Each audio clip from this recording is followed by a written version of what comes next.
April the 28th, 1994, 25 years back, I was wanting to commit suicide. I'm not telling a joke or a story. It's true. As I saw this, I never knew what they were doing. This is the first time I sat there and I'm watching that. And all those four things happened to me at different stages of my life. I experienced love failure. दिल तो पागल है और दिल को दिमाग भी नहीं है. Back in 1984, so now you know what my age is. That's okay. And that is when I had my first heartbreak. And after which I got into some kind of addiction which they displayed. Then somehow I got over the heartbreak, and then I was struggling with that addiction and related stress.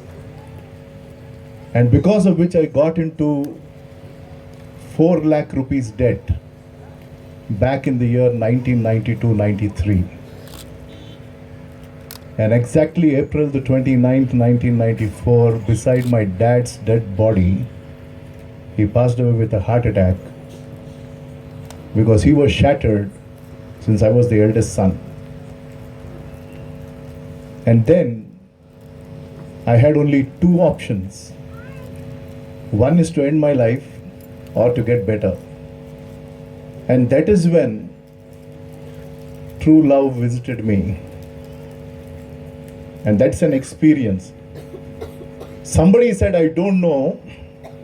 You only get answers to the questions that you ask. Just remember, unless we ask questions, we will never get answers. And of the many questions that the people asked here, by way of doing this MC or something else, they were only trying to either get answers from you or provide you the answer. And I want to pose a question and give you the answer as well. The question is, was Christmas just nice to have, or was it necessary? And I will also tell you what kind of love met me. You know what is the biggest theft these days? The biggest theft is identities being stolen. That is why we keep multiple passwords to protect our real identity. Still, you get a lot of marketing calls. You have Truecaller and you know it's a spam call, but still you try to block as many, but still somebody else has your number, they know your details, and they start rattling it out. That is identity theft. The problem is we all identify ourselves with certain things. And I don't want to waste time talking of all of that. For example, when we are among our friends, either when you're at school or college or at work, we want to identify ourselves with our friends or our relationships. Sometimes we want to identify, or many a times after you get into a job, the biggest identity that somebody has is that work, the organization that they work for. So that is why we display, I am working for Infi, I am working for Genpact, I am working for so and so. Better the company, better your identity. So you brag about it, right? But we know it doesn't stay for long. Or some others would want to identify with the possessions that they have. The point is, all of this will be gone at some point or the other. The question is, if I'm building my identity with something that I know I will lose or will go away, then why do we have to identify ourselves with either the job that I have, or the possession that I have, or the relationships that I have? I need to have my identity with something that I cannot lose. I cannot lose. And the answer to that is only when I get connected with the person who created me. When you and I get connected with our Creator, that is when you and I will get the right identity. The problem is, how do I do that? How do I do that? I asked a question, is Christmas or this celebration just nice to have, or was it necessary? The answer is it was necessary. Then what is it? When I keep talking to people, I'm a person of faith. And in fact, I've been working for a big company, and I was heading an organization till April of this year back in DLF. You can Google my name later when you get to know who I am, because I haven't even introduced myself, right? Okay, that is not needed. The questions that people asked me, I've summarized them. And the questions are, is Jesus God? Point blank. The second question is, if he is God, why did he become a man? How can God become man? So is Jesus man? The third one is Jesus both God and man? Let us take one question after the other. Is Jesus God? Yes, he is. The reason is, why can we call him God, or on what basis can we say that he is God? And what was the need for him to be God? I'll give you 3 words, easy to remember. Every word starting with the letter R. Okay? Jesus is God. To simply understand, he is God so that he can do one thing. That is to reveal to human beings, because God is without form. God is spirit. God doesn't have form. God doesn't have a face. But then, how would someone like you and me get to know God? For which someone has to reveal. And if Jesus hadn't come down 2019 years ago, because the whole English calendar is based on before Christ and after his death and resurrection, which is BC and AD. History is divided based on his story. History, there is record that he was born, but it doesn't say he is God. So he is God. Why? To reveal God. The question is, how? I'll give you 2 other words. One is the very essence of God. And when Jesus was born, or even before he was born, 700 years ago, one prophet by name Isaiah prophesied, that is, he foretold that a virgin will conceive and give birth to a son, and they will name him Emmanuel. And just before Jesus' birth, when Virgin Mary conceives because of the power of the Holy God, power of God, the angel goes to Joseph, who was already engaged to Mary. And the angel says to Joseph that your would-be wife is pregnant. He's like shocked. How is it possible? Mary asks the same question. How is it possible? How can I become pregnant? Because I don't know a man. Because that is how somebody is born. Because of the physical relationship between man and woman. The impossible became possible because of the power of God. That is the power of Christmas. And the angel says to Joseph that you are going to name him Jesus. He will save his people from their sin. And then he goes on to say that you will give him a name called Emmanuel. And the meaning is God with us. You're all sitting here. You're sitting beside somebody. You can say, if you check with the person who is sitting next to you, if you know their name, you can say, so and so is sitting with me. Right? Somebody being with us makes all the difference. That is existence. Right now, somebody is sitting beside you, right or left, or wherever you're sitting, and you can say, they exist. Right? But after some time, 20 minutes, 30 minutes from now, you'll all go away. The person who is sitting next to you, if he or she is not staying with you, will not come along. So they are only there for that limited time. But God with us is, He is always with us.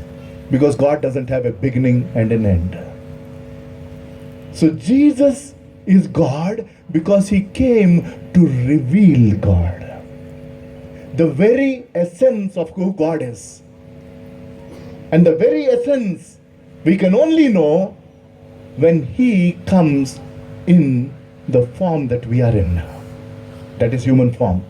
If He came in any other form, God cannot relate to us as His creation. Because He came in human form, man could see God, man could hear God, man could touch and feel God because He came in human form. So Jesus is God and He came to reveal God. Second, Jesus is man. Completely man. Why? Back in the year 1813, there was a person who was born by name Soren, and he later became a philosopher in the Danish region. And he told a story. He told a story about a prince who was wanting to get married and was looking for a queen. Now this prince is going around in his chariot across his kingdom trying to find that lady whom he can get married to, who could become his queen. As he kept going, one day he went through a poor village in his kingdom. And in that poor village, he saw a beautiful girl. Love at first sight happens. He couldn't get her off his mind. He came back to his palace and he was thinking about that girl. His heart said, she is the one. But the circumstances were totally different. He is a king, a prince, and she is a poor peasant girl. Now his whole struggle, then he kept going towards that village and was looking at her, so obviously he started developing even more love towards her. Now the question is, how should I propose? So he was thinking that how do I go and propose to this girl whom I love? Because of his position, because he is a prince, he can simply order. He can simply send his people, the soldiers or whoever, and just say, go and bring her. That is coercion. You're forcing somebody, you're using your authority to get something that you want. So he didn't want that.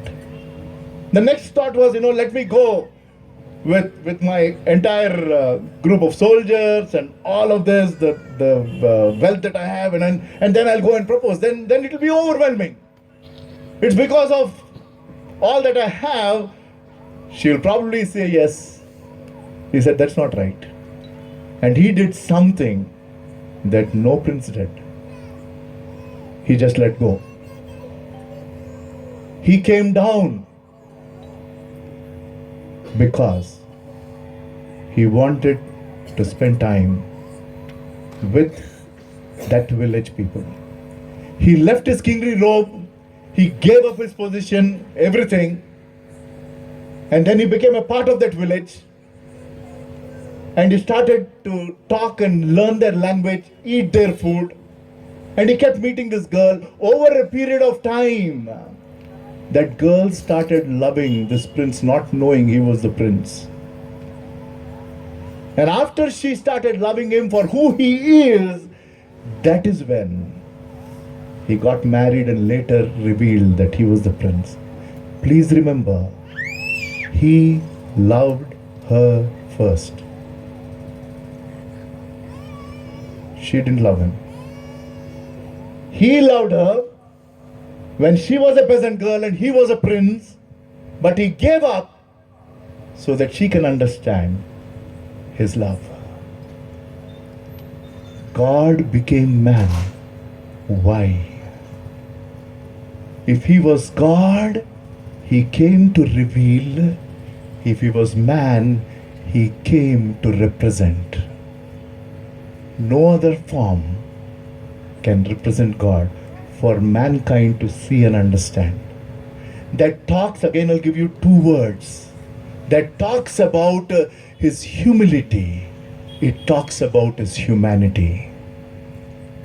For God to come down, the question is why? Why all of this? The answer is in his name. Name called Jesus. And the meaning is, he will save his people from their sin. The question is, what is sin? Nobody likes to be called a sinner. Right? No one. But the tragedy is, we are all born with that inherent nature. This is something that you and I inherited by the birth. The day you and I were born with this nature. Nobody starts a special school or college to teach lies. At least I haven't seen. If you know, please tell me. Right? We have the Naranyas and Narayanas and the Chaitanyas. It is called the China batch. I'm sure some of you will be here. That is those who have studied in a combination of Narayana and Chaitanya. That is China. Right? Even there they don't teach. I'll give you an example. Look at a toddler who's just crawling and see that boy or girl, that little baby doesn't even know how to talk. But the mother teaches to do certain things and not do certain things. Sign language. It's amazing. That means don't go there, something will happen, right? The boy or the girl knows that language. But the moment the mother goes, the boy or a girl will go and do exactly the same thing that they were told not to do. And when the mother sees and asks in that sign language, shh, I haven't seen anybody saying no. The immediate response is, we all did it. What is that?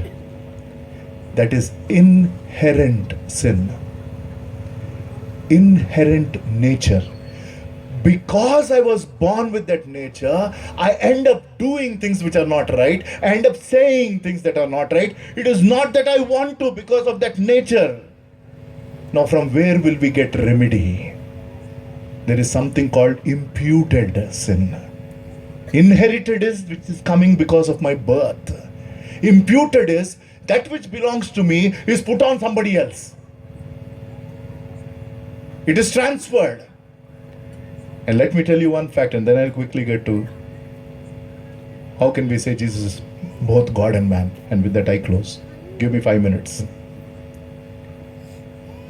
Jesus was born only to show his love towards mankind so that they need not pay the penalty of sin, which is death. The day the first couple, that is Adam and Eve, created by God, when they committed sin which is transgression, that is doing those things which I'm not supposed to do and not doing that which I'm supposed to do. God gave only one command to them. They were in a garden which is called the Garden of Eden, and there are so many trees, I don't know how many, but there was only one tree which was forbidden. The fruit of that, God said you can eat anything, but don't eat this one. The day you eat, you will surely die. They went about eating. And that is when death came. And from that day till now, every person who is born will die. And God doesn't want that to happen. God doesn't want that to happen. with his creation, that is you and me. His whole desire is that he should continue to love. Love for eternity. That means you and I should have life, not just this life. A life that doesn't end, for which our sin has to be forgiven. So when Jesus came, he came as a man. He was born without sin. He didn't inherit sin. The mankind sin, the sins of this world, was put on to him on the cross.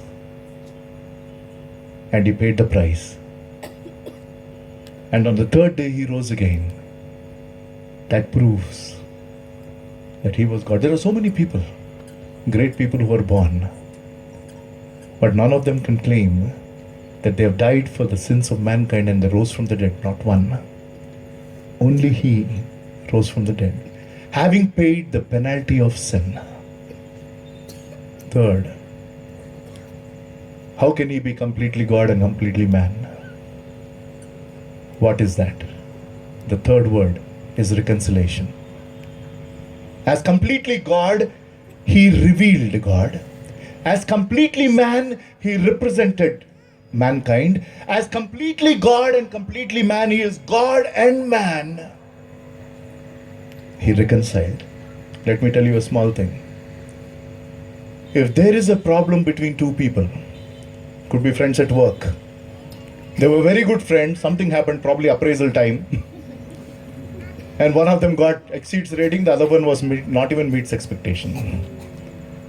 And somebody went and told, it's because of your close friend, he told something about you to the boss, that is the reason your rating is this. Whatever, there is a big issue, both of them are not just talking, right? They are separated. There is no relationship. They are not even seeing face to face. They've changed the login log of times, whatever it is. Now if somebody has to patch them up, the person who is going to do that reconciliation should know both these people. Please listen carefully. Should have a relationship with both people. If somebody comes and says, I just want to reconcile, make peace with both of you, you and so, they'll say, do you know that other person? If this guy who comes to make that peace says that, no, I don't know the other person, this guy will not accept. He said, no, then you're biased. So there needs to be someone who knows both of them, who should be related to. Please remember, when mankind sinned, the relationship was broken. Otherwise, Adam and Eve, the first couple, had a relationship with God. And because of sin, it was broken. Now, there needs to be, listen carefully, it is most important, there needs to be somebody who is related to man and related to God, so that the separation between man and God can be put together. There was nobody in this planet Earth ever who was completely God, completely man. Because Jesus was completely God, completely man, he stood in between and he took man, he took God, and he brought them together on the cross, and reconciliation happened, sin forgiven, nobody else. That is why he is completely God, completely man. The question is, why? The only reason is, if there is someone who loves you unconditionally, it is the one who created you and me. I experienced that 25 years back, beside my dad's dead body, when I was contemplating suicide. I met this God who revealed himself, saying that I love you, I'll take care of this situation. I didn't see a vision, nothing at all. It was a word from his very word called the Bible. I went home and I read. And it's been an amazing journey from that day till now. I got out of my hopeless situations. Happily married, I have 2 children. I'll celebrate my 25th wedding anniversary, God willing, next year. And amazing. And by the way, to accept his love is a choice. There is no compulsion. It's a choice. The greatest possession, I'm ending, I think I overshot my time, I don't know. The greatest possession that God has given to everybody is the free will to choose. Go home and think. You and I are what we are because of the choices that we made till now, all through our life. We told yes to certain things, we told no to certain things, because of which we are what we are today. And it will go on. And that is the greatest possession you and I have. To say either yes or no. You have the power. I leave you with this thought. Will you say yes to the person who came and gave his life for you? The choice is yours. Love came down just for you, just to say that I love you till the very end. Thank you very much. Happy Christmas to all of you.